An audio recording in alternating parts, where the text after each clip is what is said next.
Legend Saravana ஸ்டோர்ஸின் Akshaya Tritiya offer சவரனுக்கு ரூபாய் 1000 தள்ளுபடி மே 12 வரை. ஓட்டு போடுற ஒவ்வொருத்தரும் விவரம் ஆயிட்டா அப்புறம் நம்ம எப்படி அரசியல் பண்றது?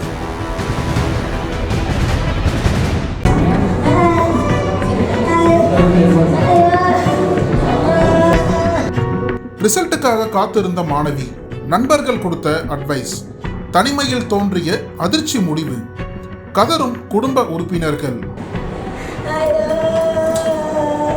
திருவள்ளூரில் நடந்த சோகம்.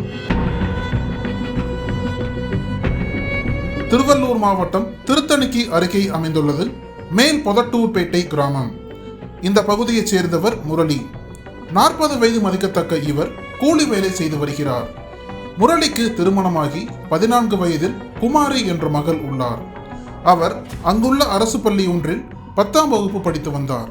இதற்கிடையில் கூலி வேலை செய்து வரும் முரளி தனக்கு கிடைக்கும் வருமானத்தில் தனது குடும்பத்தை பாதுகாத்து வந்தார். இந்நிலையில் தமிழகத்தில் 10ஆம் வகுப்பு பொதுத் தேர்வுகள் மார்ச் 26ஆம் தேதி தொடங்கி ஏப்ரல் 8ஆம் தேதி முடிவடைந்தது. 4107 மையங்களில் 9 லட்சத்திற்கும் அதிகமான மாணவர்கள் 10ஆம் வகுப்பு பொதுத் தேர்வை எழுதியுள்ளனர். அந்த வகையில் 10ஆம் வகுப்பு படித்து வந்த பள்ளி மாணவி குமாரி தனது பொதுத் தேர்வை எழுதிவிட்டு தேர்வு முடிவுகளுக்காக காத்து கொண்டிருந்தார். அதன்படி நேற்றைய தினம் காலை 9:30 மணியளவில் 10ஆம் வகுப்பு பொதுத் தேர்வு முடிவுகள் வெளியானது. இதையடுத்து ரிசல்ட் வெளியிடப்பட்டதும் மாணவர்கள் தங்கள் மதிப்பெண் விவரங்களை அதிகாரப்பூர்வ இணையதளங்கள் மூலம் தெரிந்து கொண்டனர். இத்தகைய சூழலில் பொதுத் தேர்வு எழுதி ரிசல்ட்டுக்காக காத்திருந்த மாணவி குமாரி ஆர்வத்துடன் தனது மதிப்பெண் விவரங்களை பார்த்துள்ளார். அப்போது தான் கண்டிப்பாக இந்த தேர்வில் தேர்ச்சி பெற்று விடுவேன் என நினைத்து கொண்டிருந்த குமாரி யாரும் எதிர்பாராத சமயத்தில் இந்த தேர்வில் தோல்வியடைந்தார். 500 மதிப்பெண்களுக்கு மொத்தம் 187 மதிப்பெண்கள் எடுத்த குமாரி சமூக அறிவியல் பாடத்தில் 35க்கு 10 மதிப்பெண்கள் எடுத்து தோல்வியடைந்தார். இதனால் அதிர்ச்சியடைந்த குமாரி என்ன செய்வது என தெரியாமல் மிகுந்த மன உளைச்சலுக்கு ஆளாகியுள்ளார். அந்த நேரத்தில் அவருடன் இருந்த சக நண்பர்கள் குமாரியை சமாதானப்படுத்தியுள்ளனர். மேலும் இந்த தேர்வு இல்லை என்றால் அடுத்த தேர்வில் பார்த்து கொள்ளலாம் என குமாரிக்கு ஆறுதல் தெரிவித்து வீட்டுக்கு அனுப்பியுள்ளனர். இருந்த போதிலும் தான் தேர்வில் தோல்வியடைந்ததை எண்ணி அந்த பள்ளி மாணவி பல்வேறு துயரங்களுக்கு ஆளாகியுள்ளார். இத்தகைய சூழலில் யாரும் எதிர்பாராத சமயத்தில் தனிமையில் இருந்த குமாரி தன்னுடைய வீட்டில் வைக்கப்பட்டிருந்த மண்ணெண்ணெயை குடித்து மயங்கியுள்ளார். அந்த நேரத்தில் வீட்டிற்கு வந்த குமாரியின் பெற்றோர் தங்களது மகள் மயங்கி கிடப்பதை பார்த்து அதிர்ச்சியடைந்தனர்.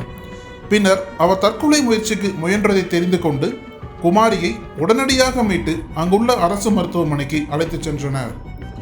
அப்போது அவரை பரிசோதித்த மருத்துவர்கள் குமாரி ஏற்கனவே இறந்து விட்டதாக தெரிவித்தனர். இதனால் அதிர்ச்சியடைந்த அவரது பெற்றோர் தாங்கள் ஆசையாக வளர்த்து வந்த மகளை பார்த்து கண்ணீர் விட்டு கதறினர். மேலும் அந்த மருத்துவமனையில் இருந்தவர்களும் இதை பார்த்து கண் கலங்கினர். இதனால் அந்த இடம் முழுக்க சோகத்தில் மூழ்கியது. இந்நிலையில் சம்பவ இடத்திற்கு வந்த காவல்துறையினர் உயிரிழந்த குமாரியின் உடலை மீட்டு பிரேத பரிசோதனைக்காக அரசு மருத்துவமனைக்கு அனுப்பி வைத்தனர். இதையடுத்து இச்சம்பவம் குறித்து வழக்கு பதிவு செய்த பொதட்டூர்பேட்டை போலீசார் மாணவி உயிரிழந்த காரணம் குறித்து விசாரித்து வருகின்றனர். தற்போது 10ஆம் வகுப்பு பொதுத் தேர்வில் தோல்வியடைந்த பள்ளி மாணவி திடீரென தற்கொலை செய்து கொண்ட சம்பவம் அந்த கிராமத்தில் பெரும் சோகத்தை ஏற்படுத்தியுள்ளது.